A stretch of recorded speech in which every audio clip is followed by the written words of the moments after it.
Un boato nella notte, l'auto sbalzata ad una decina di metri che finisce contro la ringhiera di questa casa. Sono stati attimi di paura per Thomas Cheskin ed un suo amico, i due giovani. Erano in auto, stavano tornando a casa, arrivati in via Schiratti, hanno parcheggiato l'auto a bordo strada, poi i saluti e gli ultimi discorsi, parole che sono state provvidenziali perché in quel momento un'auto, una Golf nera serie 5, è uscita dalla carreggiata tamponando violentemente la Ford Focus di Cheskin. È stato uno sbalzo in avanti di 10 metri e l'abbiamo sentito, è esploso il vetro da dietro, quindi abbiamo sentito proprio un rumore fortissimo, appunto è uscito anche il vicinato. Tutto è accaduto in pochissimi minuti, miracolato l'amico che si trovava seduto al posto del passeggero accanto al muretto e alla ringhiera. Siamo tornati a casa, che era comunque mezzanotte, era abbastanza prestino, io avrei dovuto andare a lavoro il giorno dopo.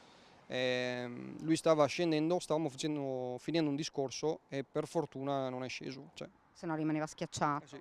sì, ma non voglio pensarci. Il pirata è tornato in strada, ha rallentato come volesse fermarsi, ha messo le quattro frecce, poi è fuggito. Quando mi è passato accanto, spiega Thomas, l'ho visto bene. Biondo sul 20 anni, all'interno della macchina ho visto del fumo, quindi probabilmente è scoppiato l'airbag, non ho visto se è scoppiato, però probabilmente era quello. Alcuni ragazzi che si trovavano poco più avanti hanno tentato di salire in auto per inseguirlo, ma il pirata aveva già fatto perdere le tracce. Sul posto sono rimaste alcune parti dell'auto fuggita e in queste ore si stanno acquisendo le immagini delle telecamere della zona.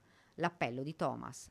La descrivo di nuovo, una Golf 5, una Golf Serie 5 nera, ammaccata, ma molto ammaccata.